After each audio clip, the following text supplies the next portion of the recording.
everybody. Happy Monday morning Jumpstarts. I see Ted jumping up and down.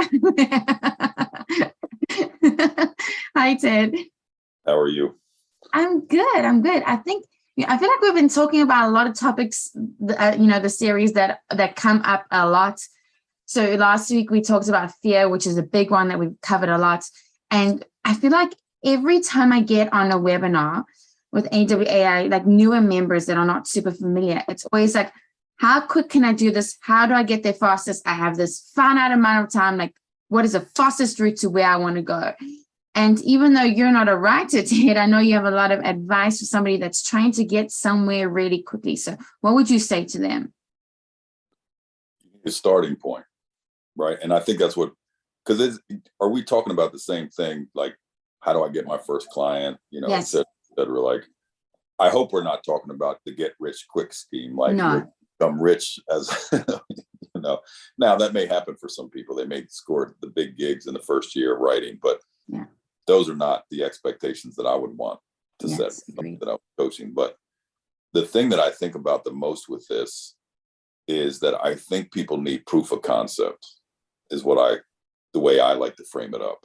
And proof of concept comes by the way, it's mental, which we've been covering the last couple of weeks. It's that spark that, oh my God, somebody believed in me enough to pay me and write a check. There's that part. And then there's the practical part. And so I think you have to break this down and stop thinking about, as much as I push people to develop 3-year visions and stuff, this is a little different because we're talking about getting over that initial hump. And that's why I'm saying proof of concept. And I think proof of concept really does have to do with emotions, meaning self and getting over that hump that, oh my God, somebody believes in me enough to pay me. And then there's the practical piece. And so what I'd be encouraging people to do right now is, you're considering what niche you should be in, or maybe you're already writing for a niche, or maybe you're doing certain things. From a practical standpoint, what are the things that you need to do every day to land that first client or land that next client, right? And sometimes that has nothing to do with writing.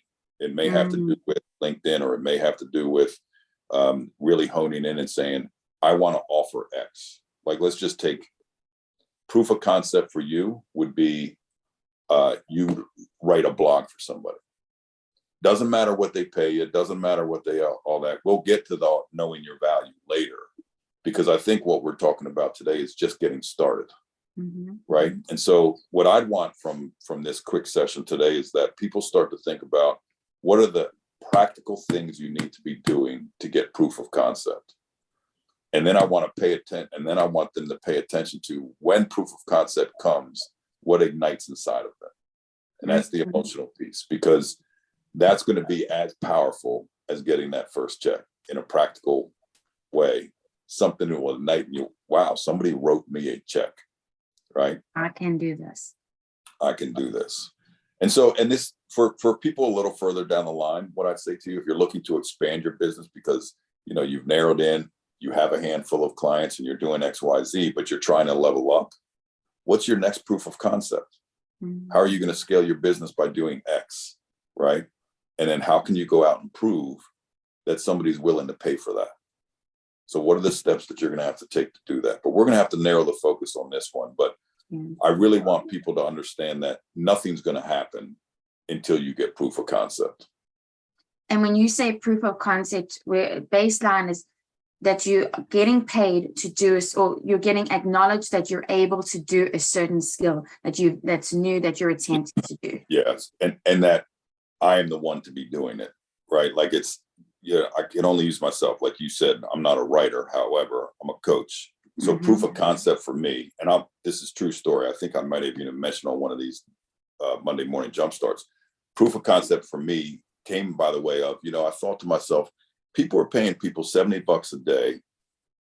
I don't know what the rate is now, but this is a decade ago. Like, people are paying these personal trainers at the gym $70 a day to train them.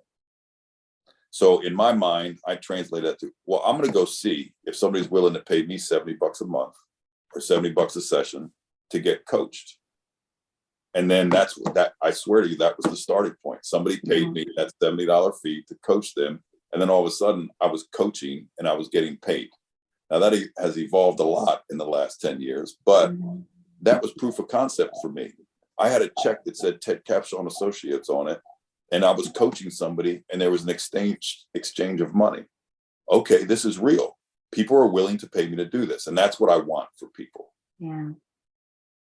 Well, and I will say there's so many resources on our site about how to get started, what you need. I think that it's important you have a skill to offer or something to offer, right? Which doesn't need to be 10, doesn't by any means need to be the 10 courses. Yeah, you just need one thing to offer. And then building your business. And that doesn't mean you have to have a full-blown website, a full-blown anything, right? A LinkedIn profile, plenty of people have got clients in a LinkedIn profile. So I think don't inflate that. So we have skill, business, which business building. And then another thing, Ted, it's funny, Rebecca and I always talk about those two buckets, but I feel like over this year with doing this with you, a huge bucket of that is the mindset bucket, like constantly working on that. And I think if you're working on those three things, and I'm not talking about like hours a day, but like a little bit every day, I feel like you're going to get anywhere so much faster, because it's huge. It's huge. Because nobody's going to pay you if you don't believe that they will pay you. Well, they're interconnected. You take the practical piece but that's why I'm saying pay attention to what happens. Yeah. Like pay attention to what ignites inside of you. You also made another point about, you could have 5 or 10 things. This proof of concept will evolve. Yeah. And I'll go back to my original proof of concept was, can I coach and will somebody exchange money with me to coach somebody? I don't even take personal clients, one-on-one clients anymore.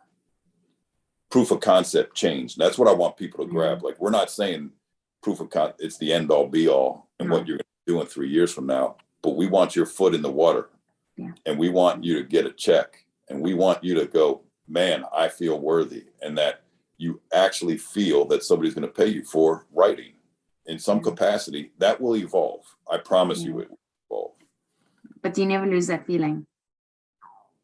It makes it easier to evolve every time. You know what I mean? It makes it easier because you are your own proof of concept at that stage. Like you're the one that was able to do it once, so I can do it again. Yeah.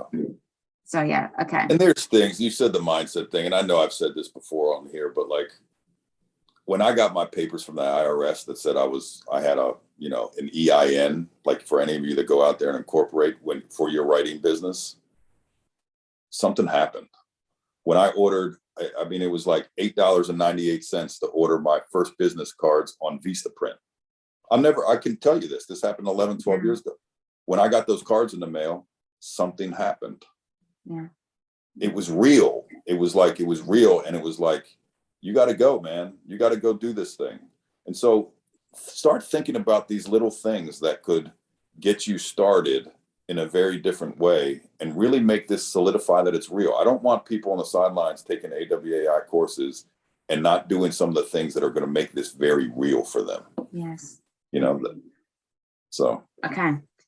So that's everyone's homework. What is your proof of concept? What is going to make this writing career feel real for you at the very beginning, the smallest step, the inkling that you need, the littlest thing that you need, and then it's going to skyrocket from there, we believe. And then next week, we're going to talk about how to build and keep and maintain trust with all those clients that you're going to get after your proof of concept. Awesome. Okay, thank you, Tate. I'll see everyone there.